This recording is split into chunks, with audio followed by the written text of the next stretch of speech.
Вітаю, шановні студенти. Доброго. Раді зустрічі, раді, що ви всі до нас доєднуєтеся. Ми зараз матимемо з вами лекцію з надзвичайним і повноважним послом держави Ізраїль в Україні, паном Міхаелем Бродським. На дану хвилину посольство Ізраїля перебуває тимчасово в Варшаві, воно переміщено із-за війни в Україні. І зараз ми разом знаходимося з паном Міхаелем у Варшаві. Будемо говорити про наші відносини, про стосунки Ізраїлю і України.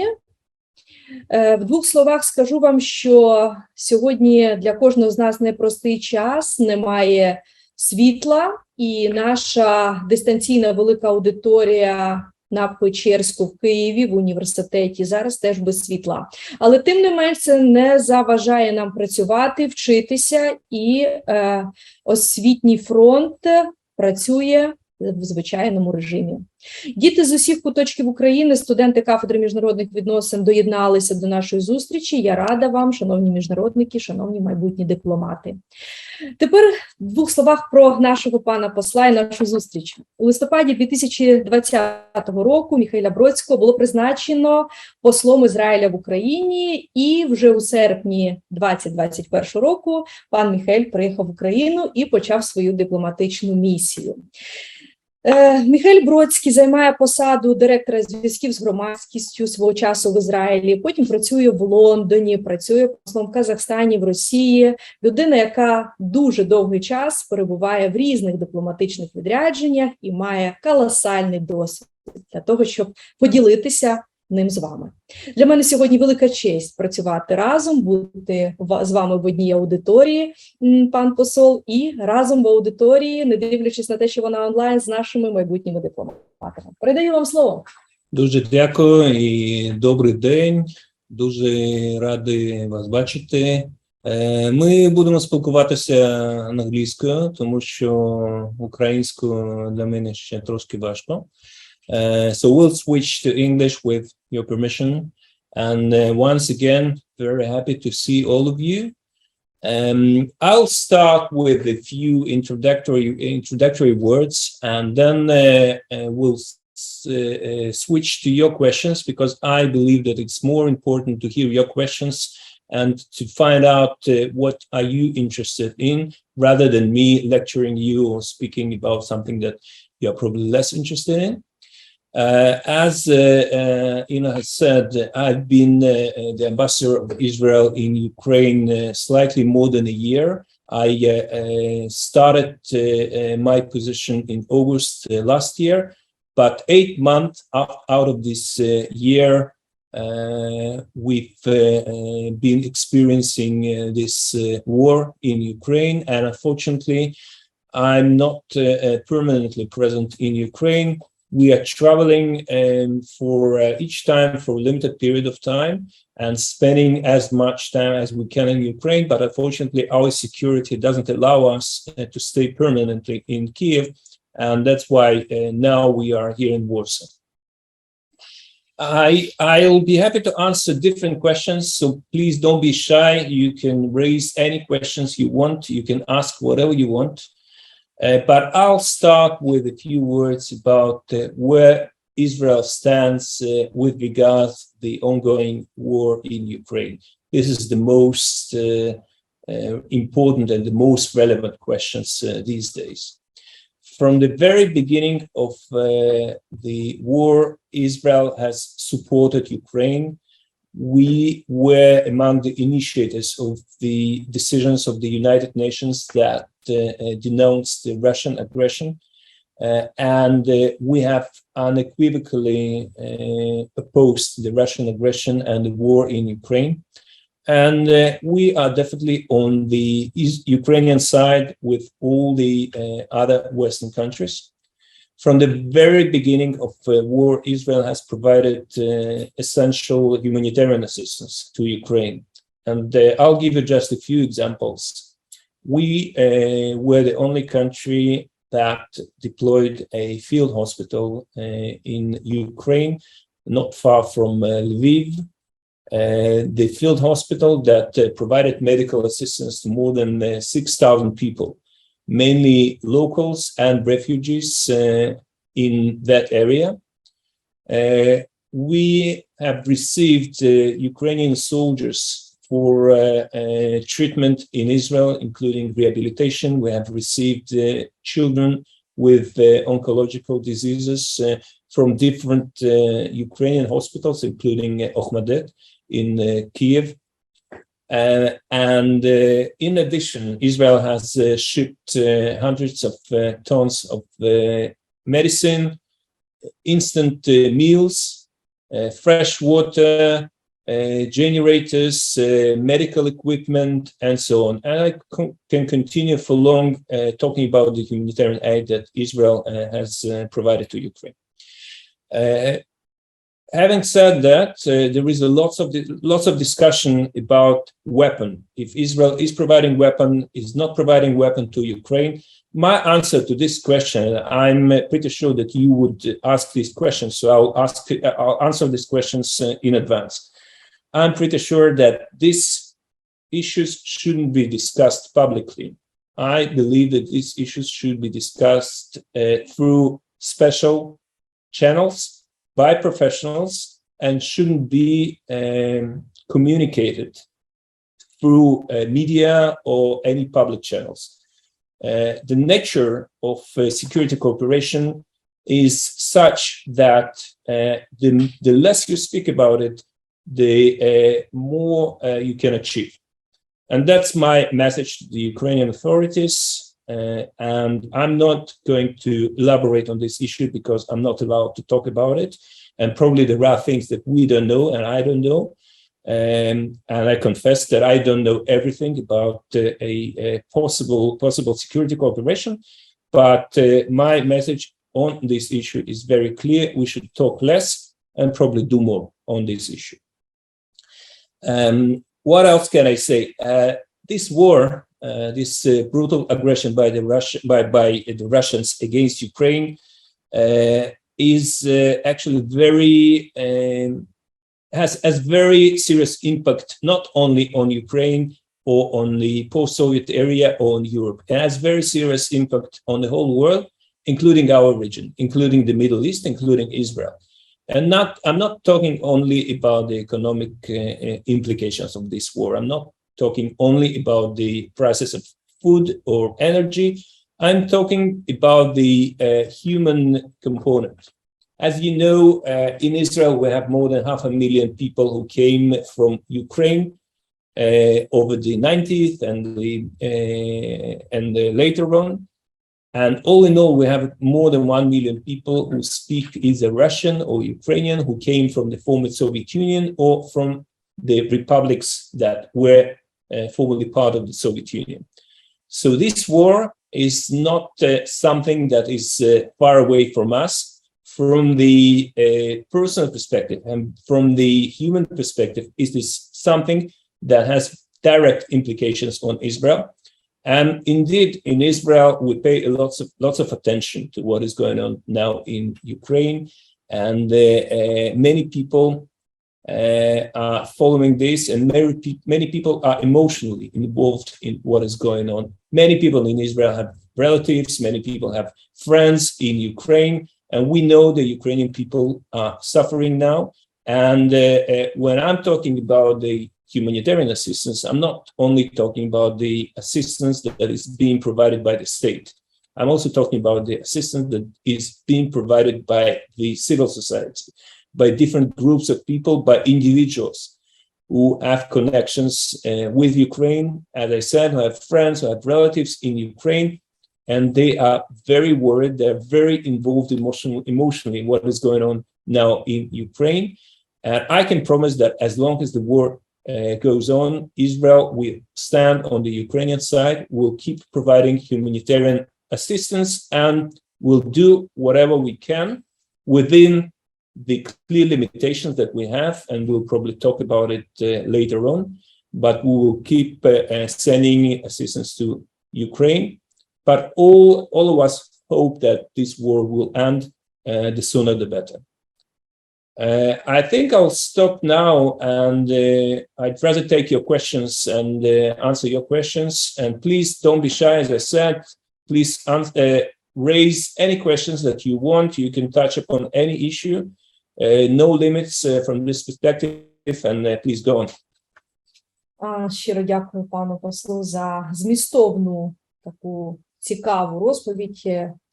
І хочу відмітити, що пан посол володіє 4 мовами.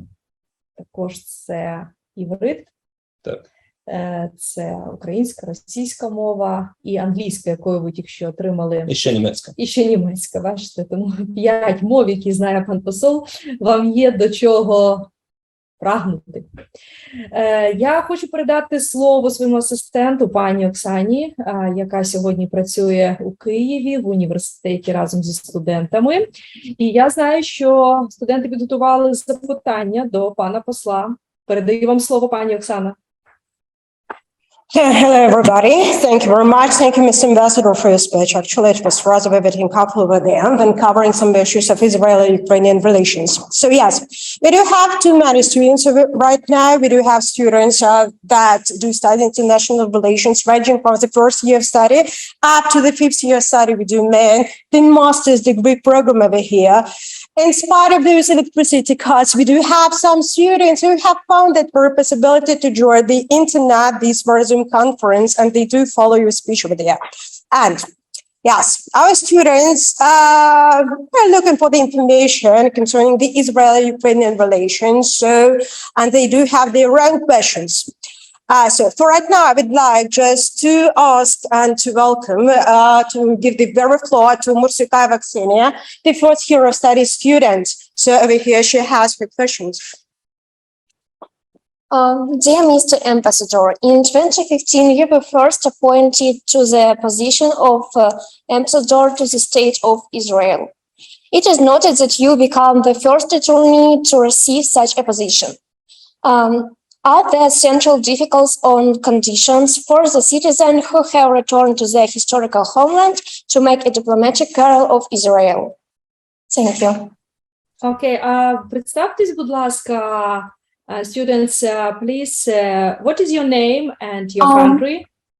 I'm Mursukayeva Ksenia. I'm a student of international relationship. I'm 17. I'm from Zaporizhia.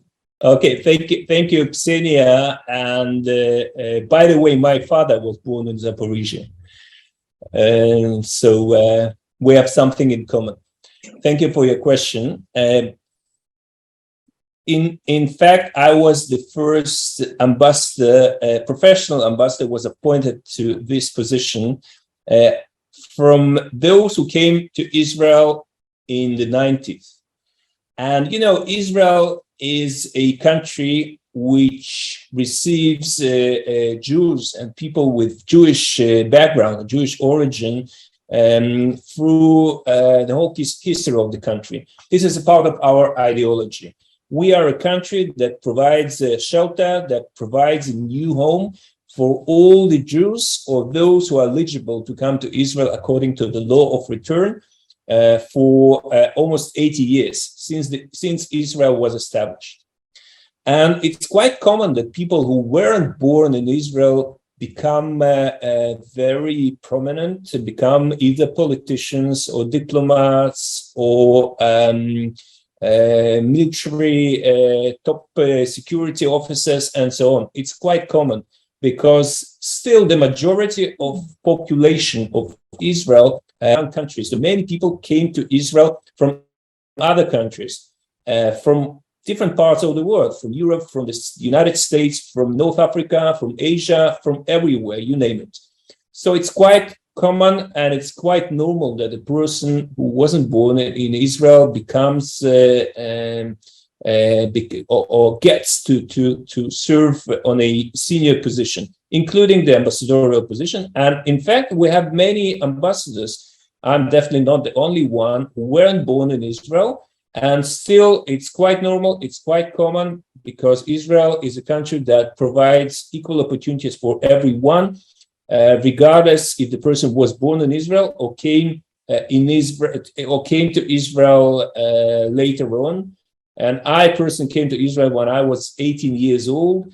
So I was young enough to study the language. I speak Hebrew. It's my mother tongue. Alongside with Russian. I was born in Russia. And I had the same opportunity and the same chances as everybody else, including those who were born in Israel, to become an ambassador. But before becoming an ambassador, I made a career in the Foreign Service. I've been with the Foreign Service for 20 years, and I served in Moscow, London, and recently Kazakhstan, and now in Ukraine. And it's quite a typical career for many Israeli diplomats. We are not usually not focusing on any particular region. We serve in different countries, different parts of the world. So to answer your question briefly, yes, it's quite common, and it's not something that it's not an exception. It's quite a common path for an Israeli diplomat. Okay, thank you. Thank you, Your Excellency, for your answers. So we do have the next one. I would like to ask today the floor Katrich Christina, the first year study student. I'm Katrich Christina.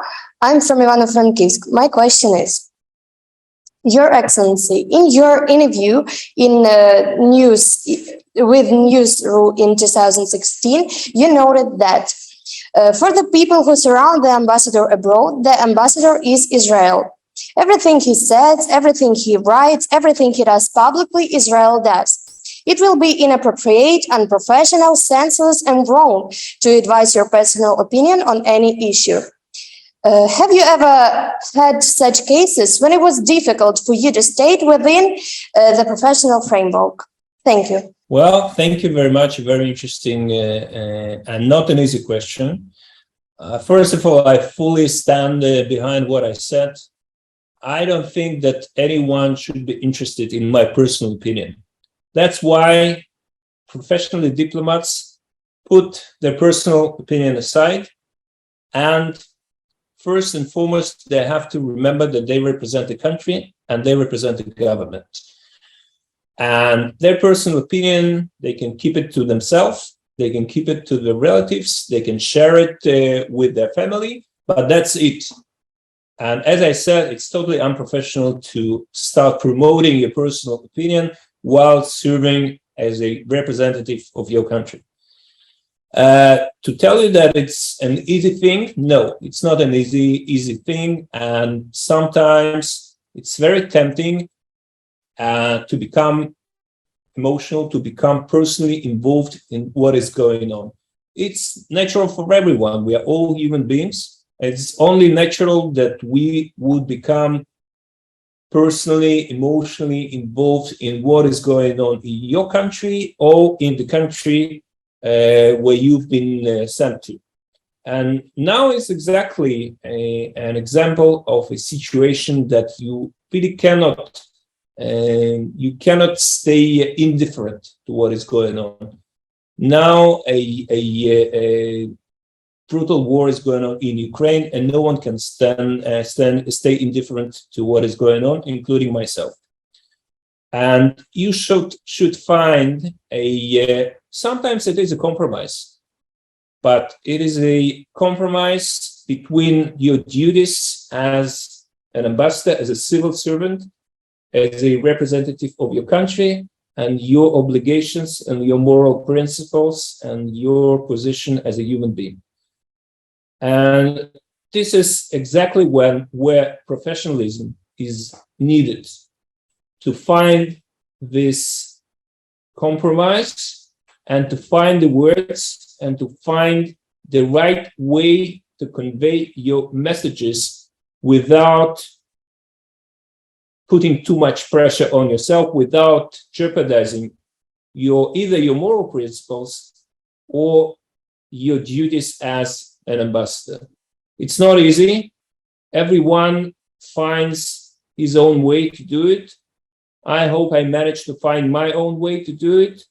But to answer your question, no, it's not an easy task, especially in such a situation of war, of a crisis. It's much easier to do when everything is normal, everything is calm, and you don't have these dilemmas. But now the dilemmas are huge, and you should be very careful in what you say, in what you do, because whatever you say, whatever you do, is perceived as if your country would be doing it or would be saying it. And you should never forget that you represent a country and you are a country. You are your country in the country that you've been sent to. And whatever you say, each particular word that you say is treated as if your country has said it. This is probably the most important thing to remember while serving as a representative of your country, as a diplomat outside of your country. Слово вам. Бачу, у вас з'явилося, мабуть, світло в Києві. Бачимо вже трошки студентів і в вашій онлайн-аудиторії. Шановні студенти, хто перебуває зараз в онлайні, не в Києві, також, будь ласка, хто хоче, піднімайте руку, і пан амбасадор Міхаелем Бродським дасть відповіді на всі питання, які вам цікаві. А поки передаю слово в Київ, пані Оксана, прошу. So thank you very much for answering the previous questions. So for right now, we do have the next room. So, Dubove Mikita, is at your study. Good morning, Mr. Ambassador. My name is Mikita. I'm from Luhansk region. So, Mr. Brodsky, on the 1st of November 2022, there will be held the 5th early elections to the Knesset, Parliament of Israel, in the last 3.5 years. Doesn't such a change for governments affect the implementation of the foreign policy of the State of Israel? Thank you so much. Thank you. Yes, thank you for your question. Yes, indeed, on the 1st of November, Israel will go to vote for the Knesset, which is the Israeli parliament.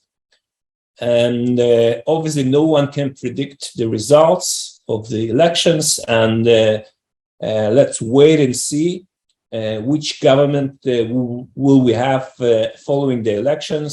And I hope that we will have a government, because unfortunately, the political situation in Israel is such that, at least over the last years, that no government or no coalition can last more than a few months, or the last government has existed for slightly more than a year. And unfortunately, we've had too many elections over the last time.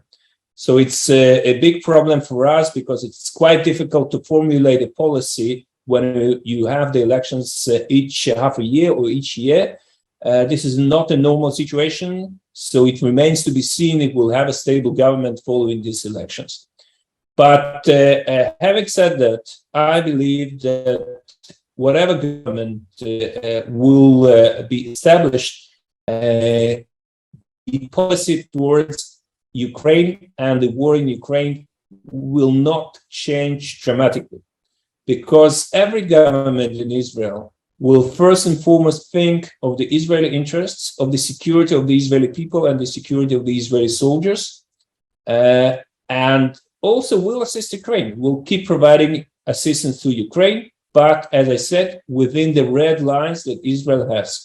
Israel is part of the Middle East. As you know, Middle East is not a calm region.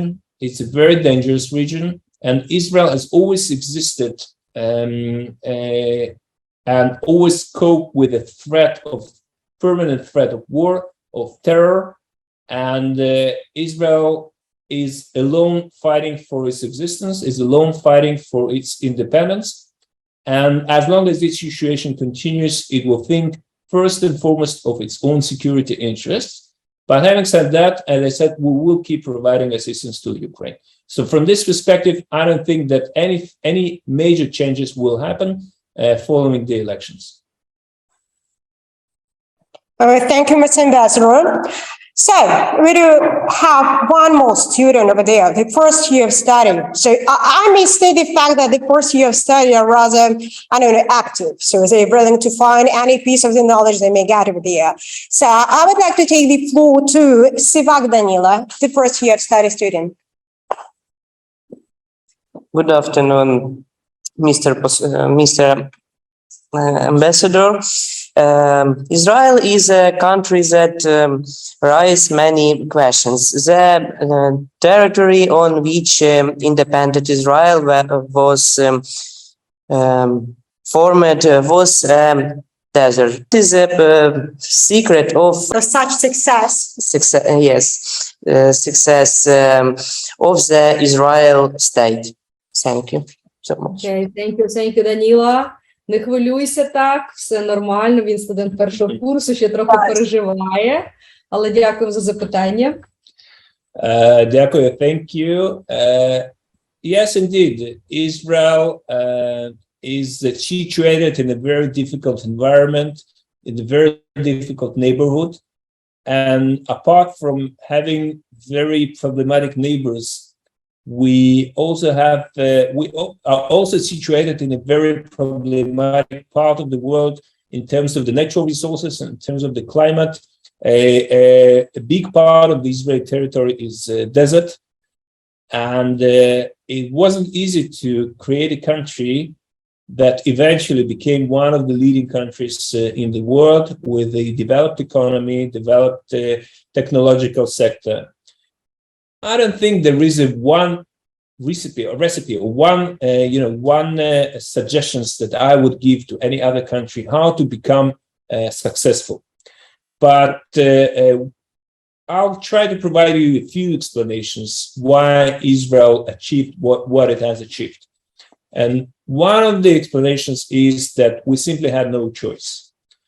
People who came in Israel before the country of Israel was established, some of them, a majority of them, ran away from Europe, from the Nazis. Some of them survived the Holocaust in Europe. Some of them arrived following the pogroms in the Arab countries. And they understood that they had no other choice but to create a country of their own, to create a new home, and to make this new home a successful and a flourishing country. And from the very beginning, they understood that they can rely only on themselves.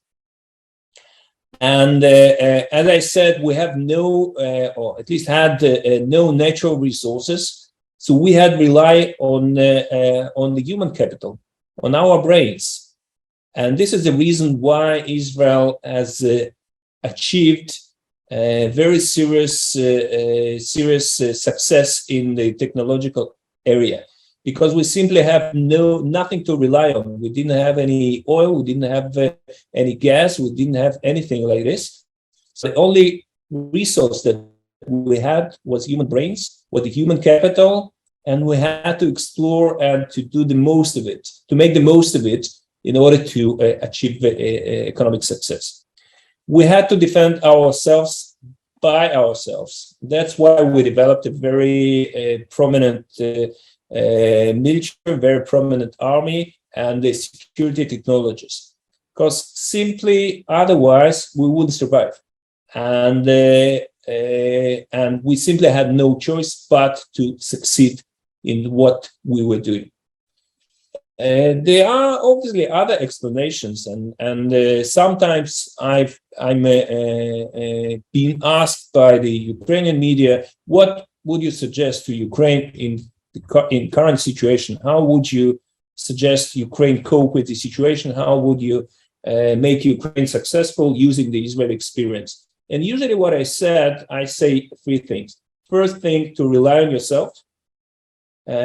In terms of economy, in terms of security, and to understand that no one will defend you, but you will have to do it by yourself. The second lesson, if you want, from the Israeli experience is that you should develop your connections with the diaspora, with the Ukrainian communities in different parts of the world. And I know that there are very significant and very influential Ukrainian communities in different parts of the world. For Israel, it was and still is one of the main assets that we rely on, our relations with the Jewish communities in different parts of the world. As in your situation, also many Jewish communities are quite influential. And what is even more important, they are ready to assist Israel in need anytime. They are ready to assist financially. They are ready to assist politically in any possible way. And the third thing that should be remembered is that out of a bad situation, you can create good things. This is exactly what happened to Israel. We managed to turn our problems into our advantages. This is exactly the situation in Ukraine now. Now Ukraine is at war. Now the Ukrainian economy is ruined. But try to see the opportunities in such a situation. This is exactly what Israel did at the very beginning, and I'm pretty sure that Ukraine can do the same. So this is a long answer to your question, how Israel became successful. But I didn't cover all the issues. It's a long conversation. I would suggest to read a book which is called The Startup Nation.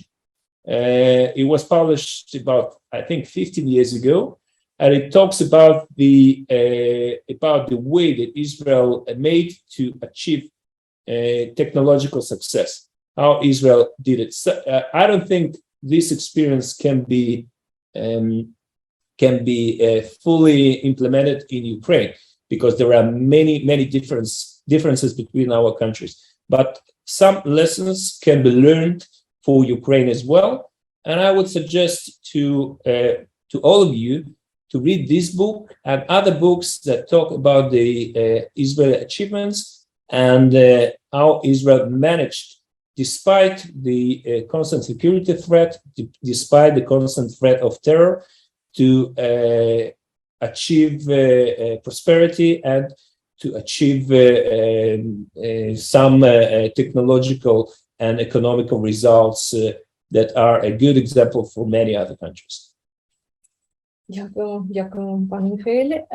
Також хочу зазначити студентів першого курсу, які є дуже активними і, не дивлячись на всю складність, приїхали до Києва, бачу в аудиторії обличчя знайомі. Підтримую вашу ініціативу, ваші запитання, ваше бажання і прагнення вчитися, перш за все. Ми тут з паном послом виключно для того, щоб передавати вам знання. Сьогодні наша лекція в рамках курсу «Лідерство і міжнародні комунікації», тому це важливий аспект в вашому, перш за все, освітньому середовищі. Сьогодні по Києву часто вимикають світло, в тому числі на наших Печерських пагорбах в Києві, і студенти, на жаль, були без світла певний час, тому що наносяться ракетні удари, страждає інфраструктура. Відповідно, вся Україна сьогодні в частому відключенні від світла. Але не дивлячись на це, мені приємно, що студенти хочуть отримувати знання, вони прагнуть до навчання, і це наше майбутнє, це майбутнє нашої країни.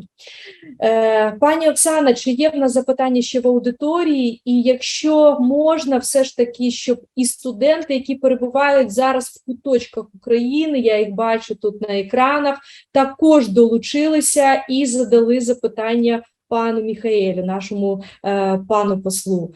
Будь ласка, будьте активними, задавайте запитання. Ми вас чуємо, ми вас бачимо. Thank you very much for the very information you do share with us.